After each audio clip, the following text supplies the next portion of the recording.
Bonjour tout le monde, nous revoici pour une vidéo en solo. Aujourd'hui je vais vous parler d'un terme que j'utilise très souvent, qui est le respect, tout simplement. C'est une notion qui est simple et complexe à la fois. Dans ma définition à moi, je ne vais pas forcément être exhaustive dans cette vidéo sur cette notion-là, sur moi comment je le perçois, puisque en fait c'est une notion que l'on apprend au fur et à mesure de beaucoup d'apprentissage dans le subtil, et c'est une notion qui est très liée aussi à la notion de l'amour, l'amour de soi, l'amour des autres, et du coup je vais passer par certains exemples pour essayer d'expliquer un peu cette notion de respect. Et pour commencer, j'ai envie de dire la phrase que je me disais quand j'étais petite. Alors je sais que souvent il y a une autre version de cette phrase qui circule, mais moi je la prononçais vraiment pas dans l'autre version. Ce que je me disais à moi-même, c'était fais aux autres ce que tu aimerais qu'on te fasse à toi-même. Alors souvent on entend un côté un peu plus négatif dans cette phrase où on dit ne fais pas aux autres ce que les autres n'ont, ce que tu n'as pas envie que les autres te fassent. Moi je le tourne de manière beaucoup plus positive, c'est ben voilà, si tu as envie qu'on te fasse quelque chose, ben fais-le aussi du coup à la personne qui est en face de toi. Bien sûr, si elle te respecte aussi, à un moment donné, faut pas que ça rentre dans l'abus de en fin de compte je donne et au final il n'y a rien derrière de l'autre côté.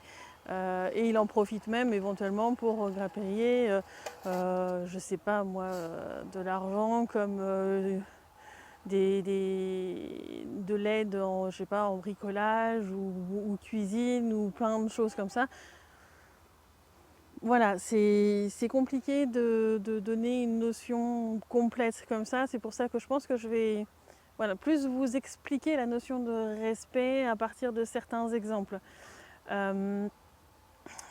Premier exemple, c'est si à un moment donné on fait une bêtise, on casse quelque chose par inadvertance ou autre chose, c'est de dire ouais c'est moi qui l'ai fait quoi. S'il y a une réparation à faire, c'est moi qui vais en assumer le coup. Enfin, à un moment donné, le respect, c'est aussi assumer ce que l'on fait et ce que l'autre peut faire, savoir discerner ce qui est de son actif à soi et de ce qui est l'actif de l'autre en face.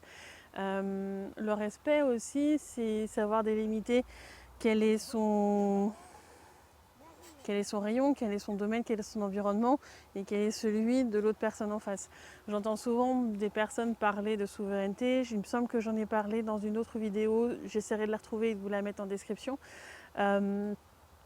La souveraineté, ce qui me dérange derrière, c'est qu'en fait, il n'y a pas de notion de règles, et si tu as envie de t'approprier quelque chose, même s'il appartient à quelqu'un d'autre, en soi, si tu es souverain, rien ne t'empêche de te l'attribuer. Et du coup, ça génère beaucoup de problèmes derrière. Pour moi, c'est ma notion en moi. Ma vérité, je l'impose à personne. Pour moi, si on est dans un respect, dans ce cas-là, c'est dire oui, mais là je reconnais que je sais pas, c'est ton jardin, donc je vais pas aller récupérer les fruits et légumes sur ton jardin sans ta permission. Ça c'est ta maison, je ne vais pas rentrer dans ta maison sans ta permission. Ça peut paraître fou, mais en soi quand on parle de souveraineté, tu peux t'attribuer en fin de compte cette maison, ce terrain ou autre. Autrefois les rois, s'ils avaient envie d'avoir plus de terrain, ils déclenchaient une guerre pour avoir en fin de compte une superficie du territoire qui est plus grande. Ils étaient souverains, ils voulaient ce territoire, ils allaient tout faire pour l'avoir.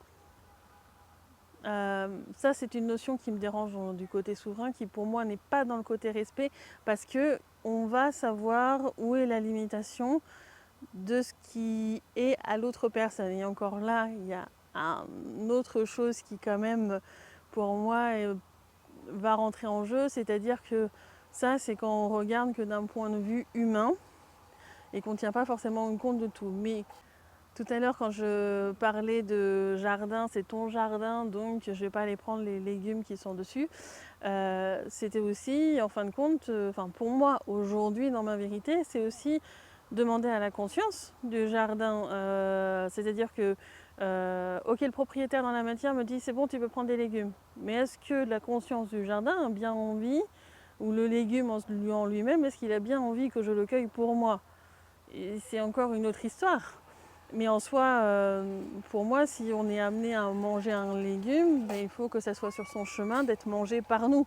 Donc dans le respect de lui, de savoir si en fin de compte on le prend ou pas. Moi, quand je vais faire des courses, je regarde les produits et je vois celui qui m'appelle en fait, parce qu'il y a un dialogue qui se fait dans le subtil et que je vais aller vérifier celui qui est sur mon chemin. Donc ce ne sera pas celui qui est juste devant moi, peut-être que ce sera celui qui est derrière ou autre. Ou si c'est un étal de légumes, je vais avoir ma main qui va se déplacer sur un légume en particulier, parce que c'est sur son chemin d'être mangé par moi et pas voilà, quelqu'un d'autre. Donc en fait, pour moi, la notion de respect, ça va se faire sur plusieurs plans. Certes, en tant qu'humain, en disant ça, c'est entre guillemets mon territoire, ça m'appartient, etc. On a ces notions-là d'avoir son habitat, d'avoir son jardin, d'avoir sa voiture, etc. dans la vie. Mais ça peut être aussi, du coup, si on va sur un autre plan, il y a la conscience de l'habitat, il y a la conscience du jardin, il y a la conscience d'un objet, il y a la conscience des fruits et des légumes, des animaux, de la nourriture en général. Il y a des consciences pour moi, en tous les cas, aujourd'hui, beaucoup de choses. Et il faut du coup en tenir compte aussi pour savoir, en fin de compte, si ça va ensemble. Quand je vais acheter une pierre, c'est pas juste... Est-ce que cette pierre et ce minéral, il est joli?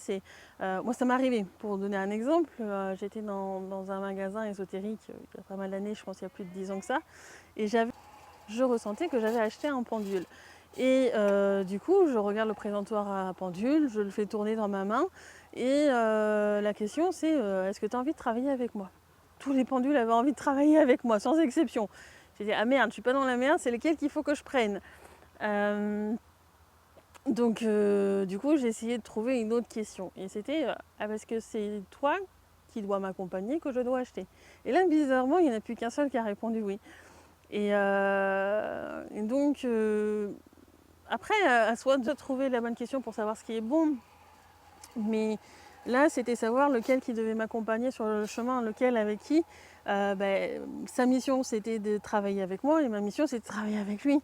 C'est pas juste pour le plaisir, est-ce que tu veux travailler avec moi, est-ce que je t'achète, et puis qu'en fin de compte c'était quelqu'un d'autre qui devait l'acheter, et donc du coup j'ai cassé des chemins de vie.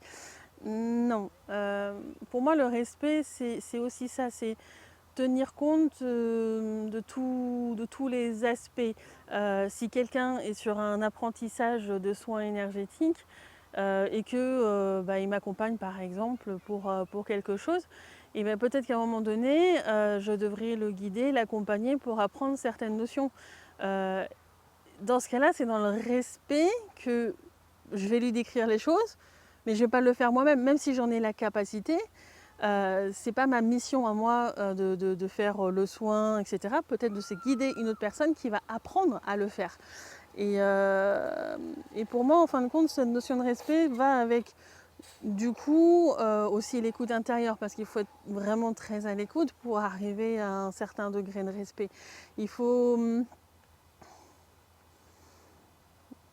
aussi, ça va avec l'amour aussi, c'est aimer la personne en face pour dire ouais je vais te guider.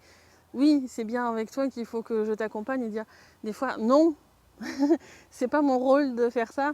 Dans les soins énergétiques que je propose, alors c'est plus le cas pour des personnes qui ont déjà au moins eu un soin avec moi, mais ça m'est déjà arrivé de ressentir que c'était pas dans le bénéfique, on va dire, c'était pas bénéfique pour la personne d'avoir un soin avec moi, parce qu'elle avait encore un travail personnel à faire, quelque chose à comprendre par elle-même, et que c'était pas en la guidant vers cet apprentissage-là, parce que peut-être qu'elle avait eu d'autres messages avant ou autre, je ne vais pas forcément chercher la raison, mais en tous les cas sur ce moment précis, ça m'est arrivé de sentir que le soin, c'était pas pour, en tous les cas, pour ce moment-là, et que oui, ça m'est arrivé de dire non, là je sens pas que tu as besoin d'avoir un soin avec moi, et de refuser un soin, de refuser de faire un soin, oui, parce que c'est pas juste en fait, ni pour elle ni pour moi au final.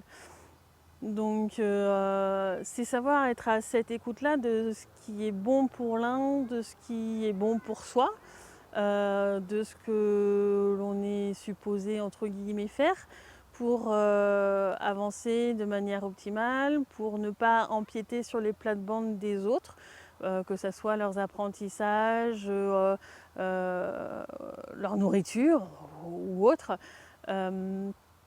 ça peut aller dans plein de domaines différents. De la même manière, je vais donner un autre exemple, c'est encore par rapport entre guillemets à un soin, mais souvent on entend des personnes dire: ah tiens, cette personne est malade, je vais lui envoyer de l'énergie pour l'aider.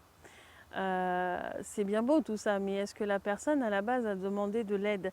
Est-ce qu'elle a envie de recevoir une énergie qu'elle ne connaît pas pour soi-disant l'aider? Est-ce qu'elle n'a pas prévu quelque chose, elle, de son côté? Est-ce que ça ne va pas rentrer en conflit avec ce que son être a prévu dans le subtil? Il y en a qui vont dire: ouais, mais je vais appeler telle personne dans le subtil ou tel être dans le subtil, ça va forcément être bénéfique ou autre. Vous ne savez pas ce que la personne et quelle est l'intention réelle de la personne dans le subtil. Moi, encore une fois, c'est pour ça que je demande à ce que ce soit un respect des dualités dans le subtil, parce qu'un juge dans le subtil va aller vérifier les chemins de toutes les personnes concernées, va vérifier les apprentissages de toutes les personnes concernées et va vérifier que tout ce qui est fait soit en accord, en fin de compte, avec le chemin de la personne et de toutes les personnes concernées, en fin de compte, quand il y a une action qui est faite.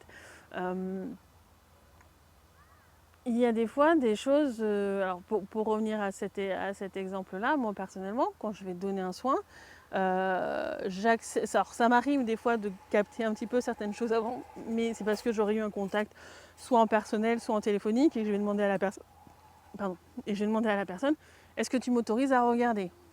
Est-ce que tu m'autorises à regarder pour ce truc-là, voir si je capte quelque chose? Est-ce que tu m'autorises à capter voilà, dans ton être? Je vais demander parce qu'à un moment donné, c'est sa vie privée, c'est son être, c'est ce qu'elle est elle, et je n'ai pas à y entrer juste pour y entrer. En soi, pour moi, ce serait comme violer en fait l'espace privé de quelqu'un si j'accédais à son être sans sa permission.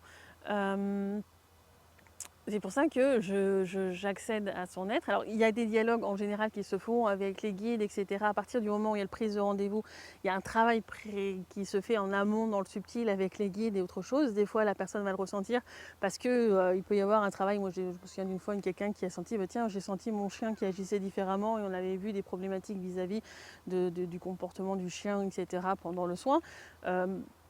Voilà, il y a un travail qui peut se faire un petit peu en amont, mais en soi, je vais regarder moi personnellement à l'intérieur de l'être de la personne, voir si je capte, si je vois des choses qui ne vont pas, etc.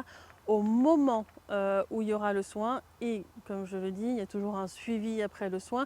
Donc si je reçois des résultats d'enquête de justice qui demandent de faire certaines épurations, du coup, suite à la décision de justice, je ferai du coup l'action énergétique qui sera liée à cette enquête, à ce jugement-là dans le subtil. Mais en soi, je ne vais pas y accéder à d'autres moments, ce n'est pas mon rôle. C'est la vie privée de la personne, c'est son être, c'est ce qu'il est. C'est comme si on me demandait de rentrer dans l'habitat de quelqu'un sans sa permission ni quoi que ce soit.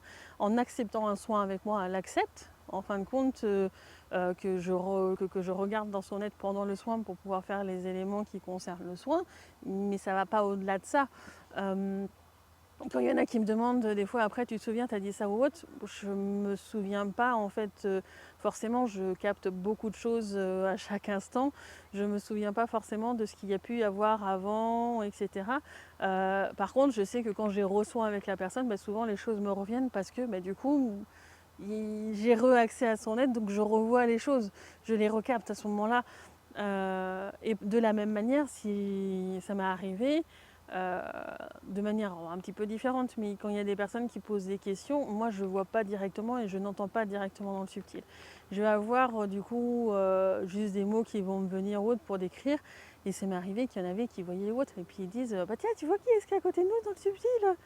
Alors du coup, je citais plein de noms, plein d'aides différents ou autres, sauf ce qu'elle demandait, parce qu'elle était dans une sorte d'attente et qu'elle était sur un apprentissage vis-à-vis de l'attente. Ben oui, mais il n'y avait pas que ce qu'elle voyait, en fait, qui était à côté dans le subtil. Non, pas ça, oui, ça y est, je ne voyais même pas avant. Mais ce qu'elle attendait que je dise, ça ne me venait pas intuitivement, parce que elle était dans quelque chose d'attente. Donc à ce moment-là, j'avais pas à le capter, en fait. Et là, encore une fois, c'est dans le respect vis-à-vis de cette personne, parce qu'en fait, je l'aide dans son apprentissage. Ça peut être très frustrant sur le moment, mais je vais l'aider dans son apprentissage qu'elle a à faire. Mais c'est pas aller dans l'aide de la personne, dans le sens de son chemin de vie que de dire ah bah oui, c'est ça, alors qu'en fait, elle était dans une attente. Mon rôle à ce moment-là, en tous les cas dans ce cas-là, c'était de lui montrer qu'elle était dans une attente et que c'était des choses qu'elle avait à travailler en ce moment. Ça m'arrive souvent, ça problématique des fois avec les amis. Ouais, mais là, t'as ça à travailler. Et j'ai tellement besoin d'être dans une certaine justesse que je n'arrive pas à m'écarter de cette justesse-là. Ce que je comprends peut être très frustrant pour les personnes à côté de moi. Mais en même temps, c'est aussi les respecter des fois que de ne pas aller dans leur sens. Qu'est-ce que le respect? C'est ça en fin de compte. C'est avant tout capter ce qui est juste pour la personne en face, ce qui est juste pour soi, et de rester au maximum dans cette justesse. Donc en fin de compte, d'agir de la manière qu'on aura envie qu'on agisse vis-à-vis de soi. C'est-à-dire que les personnes soient justes pour moi aussi, en fin de compte, dans leurs réflexions et tout ça. Je ne dis pas que c'est tout le temps le cas. Moi, j'essaie d'être au plus juste par rapport à ça. Mais encore une fois, ça a pu m'arriver, même encore dans des vidéos, des fois, d'utiliser des termes peut-être qui n'étaient pas totalement adéquats ou autres, de ressentir en fin de compte la perturbation que ça générait dans le subtil ou que la personne n'était pas contente, de revérifier, etc., de m'excuser. Et voilà. J'ai l'impression d'avoir été un petit peu dans tous les sens, mais c'est difficile d'expliquer cette notion de respect complètement. J'espère en tous les cas que j'ai été assez claire. N'hésitez pas à poser des questions vous-même. Peut-être que ça amènera une vidéo interview avec Anne, parce que je sais qu'elle avait commencé un peu à travailler sur ce thème-là. Peut-être que vous aurez des questions plus précises par rapport à des exemples précis ou autres. Je pense que le moyen le plus facile d'expliquer la notion de respect reste quand même par l'exemple, en tous les cas. En tous les cas, j'espère que cette vidéo vous aura plu, que ce thème vous aura plu. Et je vous dis à très bientôt. Au revoir.